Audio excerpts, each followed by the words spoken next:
So there's this flywheel in this ecosystem that you are a part of, right? You're working on the higher median income thing. You're building a better downtown. But talk to me about how this flywheel right now, snapshot of it in Jacksonville looks. Absolutely. So what else is increasing in Jacksonville? I don't know. Are they seeing on the screen right now? No, not yet. You want to show it? Yeah, these are good numbers to see, because I think it's really cool for us to see what else is working in Jacksonville to help us see that flywheel and what stages are there. Is this thing working, right? Because there are definitely other places in the country where rents have gone up, but the flywheel's not working, or it's definitely not working as well. So before we get into that, GC, you always like to tell everybody a little bit something. I do. It's always good for you all to do your own due diligence. I'm going to share some numbers with you to help you to illustrate some points here. These are estimates only. They are not guaranteed. This is not financial advice. You should do your own due diligence. We're not financial advisors. So here's what's going on in Jacksonville.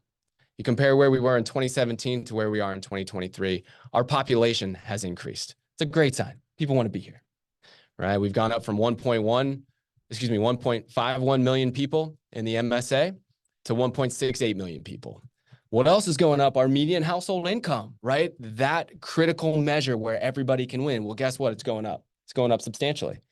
We had a median household income in 2017 in Jacksonville of 58,700.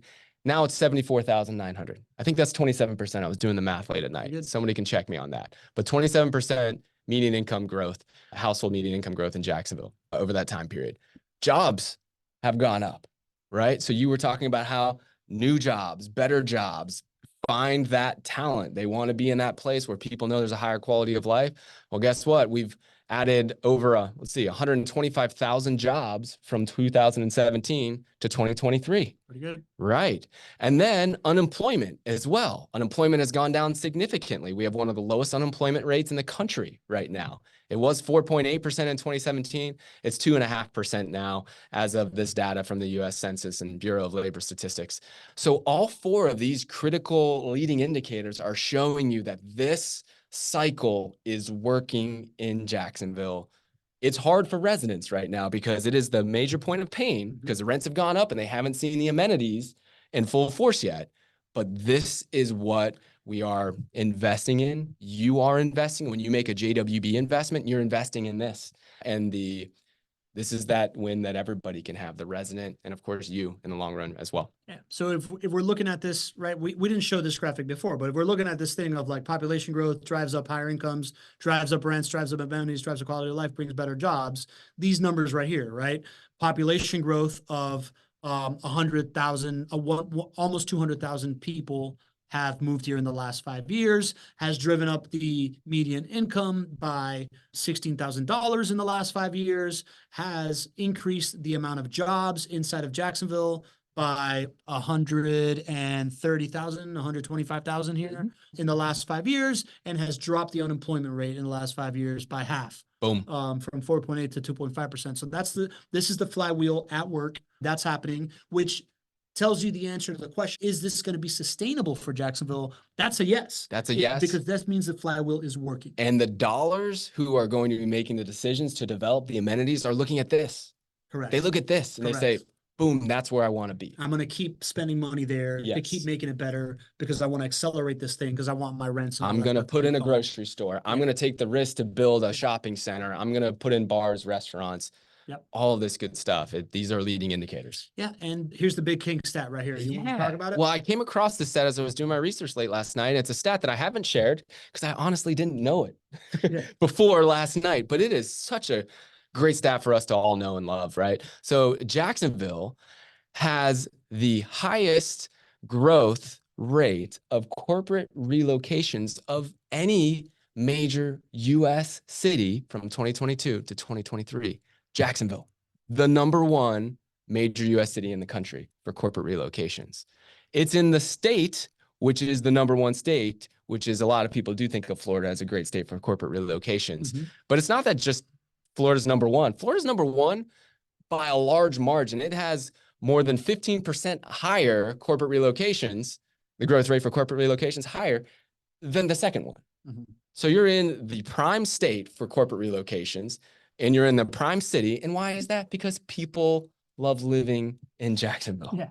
And if the talent's here, employers want to be here. Yeah. You need great people to build great companies, to make a lot of money, to have nice things, right? And if you can attract people here, then that means that you can build a great company, right? So Jacksonville is, I'll say it again, the gold medal winner for the most corporate relocations, the most jobs brought in the state that has the most jobs brought in the country, and the city of that wins within that state, within the entire country of most corporate relocation. I wish I said that better. I think we get it. Yeah. I think we get it. And, you know, that's backed up by a whole bunch of other great stats and rankings. I mean, we can just kind of like run over this, but actually I can barely see this. Can you see it? I can't really see it too well. But there's a litany of lists that Jacksonville has been a part of, right? As far as like best city to start a business in, city for job seekers in the United States, top 25 best places for young professionals, top 10 biggest boom towns, top city for new residents in 2022, fastest growing metro in the state, right? Like it's got all these lists. It's one of only 5 supernova cities that the Urban Land Institute says in. And this is by Travel and Leisure, Forbes, Money Geek, the Business Journal, the Wall Street Journal, Zillow, right? Like all these honors being bestowed to Jacksonville because of these statistics. And then you look into the micro and you see this Winn-Dixie Center that JWB built in Arlington in one of its core neighborhoods. You want to tell me more about this? I do. And you were there that day when we opened it as well. I was sick. I couldn't be there. So I'd love to hear your perspective of actually being there. But about 5 years ago, JWB saw an opportunity for us to improve the quality of life in one of our core neighborhoods and to improve the investments for our clients over the long haul. And this was a major undertaking. It was called the Town and Country Shopping Center. It had fallen into disrepair, and it is the thoroughfare from downtown Jacksonville into Arlington. Arlington is one of our 4 neighborhoods, and many of you own homes there.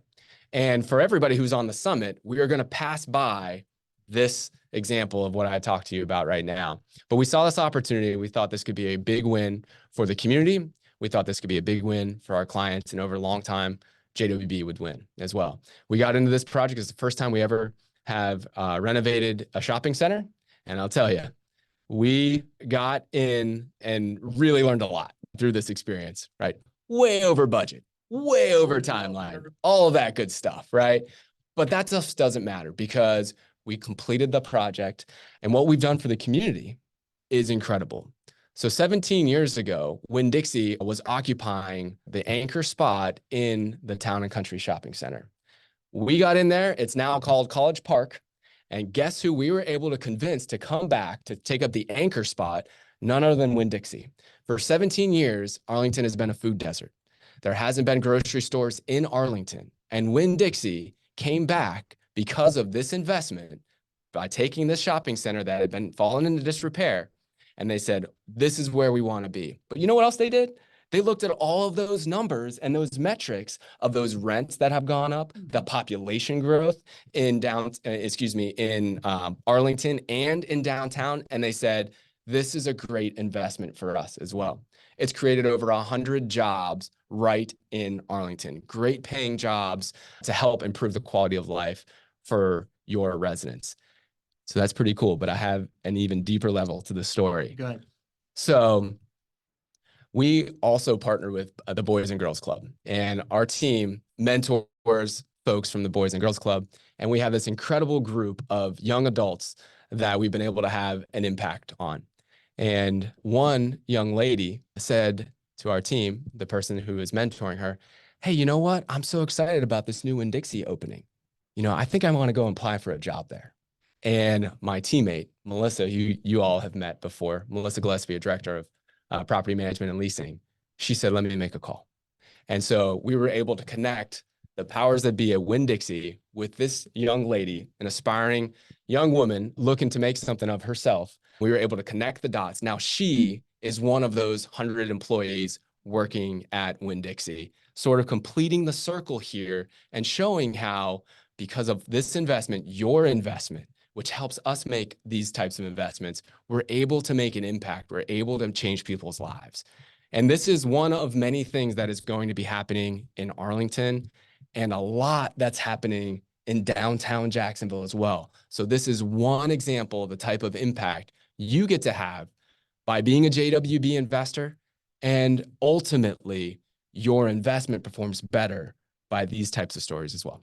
You said it, man. I was there, and it was a really special day because I got to go there, and then we went to the announcement of the Pearl Street District, Right. which I was at as well. And that was like a big highfalutin thing. But I think I remember calling you and be like, "Yo, man, I've never been more excited to be part of JWB and part of this story." Because that Winn-Dixie Center, like going from on the street, there was I was just showing like a highlight video of the whole thing. And I don't know if you all noticed, but there was a line of people. This was like a Wednesday morning at 7 in the morning, a store opening for a Winn-Dixie. There was a line around like the block of like the shopping center of people waiting to get in. And I was able to talk to those folks. And they were just like, we haven't had a grocery store accessible to us in this neighborhood for years. They were so excited for it. The jobs, the ability to just like pick up milk on the way home, to be able to feed your family and to not have to like go through a hard time, not have to buy it at a convenience store, to be able to buy fresh produce, Right. you know, all the things that you need. People were super excited about it. And it was just this like beautiful economic flywheel of it. And one of the, you talk about the job created for the Boys and Girls Club. The guy that really stood out to me was the superintendent of the project. Oh, yeah. Who I've talked to you about. This guy, fascinating dude. I was able to have like a 20-minute conversation with him. This guy was living on the west coast of Florida, and he had saved up a bunch of money to like open up a coffee shop in like Naples or something like that. When he came here and started working on this project, he said, forget it. He wanted to open his coffee shop there. And right in that same shopping center, he's opening up this coffee shop that is like on the way into downtown, where he's also going to be printing plans. Like he's going to niche into like this whole construction industry that's going down there. And he didn't just stop there. There was a bait and tackle shop right next to the coffee shop. He ended up buying that guy out and going all in on this shopping center because he sees it. He was telling me stories about how when he first got there at night, they'd show up and they would, you know, when they were opening, there was all these broken bottles and all these different things that were happening. And there was all this like gang activity that was happening, like on the corner of that parking lot. He went out there and was like, this guy's like an ex-special forces guy. So fearless. Right. Obviously, he goes out there and he goes, who's the leader here? And everybody's like, whoa, what's up with this guy? Right. And like the leader of the gang shows up with a gun in his hand. And he's just like, what's up, man? You want to kill me? And he's like, no. Listen, man, I'm just here to tell you that I'm here to build this thing. Right. This Winn-Dixie, your community hasn't had a grocery store in a long time. And if you guys gathering around here is going to slow it all down, it's going to create all these disruptions, you might not end up getting this thing. And go home and like ask your wife, ask your mom, ask your grandmother, like how important this thing is to this community being here. And I'm telling you that right now, like if you guys don't let this happen, you might not get another chance at this, right? Because all the numbers are here, all these things are happening. And if this gets disrupted by the activity happening around the neighborhood, you might not get another shot at this. That guy came back the next day, sat down with him and goes, you have our protection here. You know, like nobody's going to bother you. Make this thing happen. And the whole community rallied around this center because the Winn-Dixie was so crucial and is so desperately needed by those folks. And again, it's a story of an economic flywheel. Wow. You guys investing in all these properties downtown, you know, in Arlington and investing in downtown made you go out there and like restore this like strip mall that didn't have a grocery store. You went out and brought a grocery store in, you invested in all of this. And now this like win-win-win has become like the ultimate community staple of everybody across socioeconomic barriers. I didn't know that story. It's incredible. You know, but I think what this is doing is, you know, it's creating hope, right? It's creating hope in our communities. Yeah. And that's not something you can put a price tag on. And you all are a part of that. You know, everybody who has invested with us has given us the ability to go out and do some of these things. And these things are being done not for a return on investment in the short run.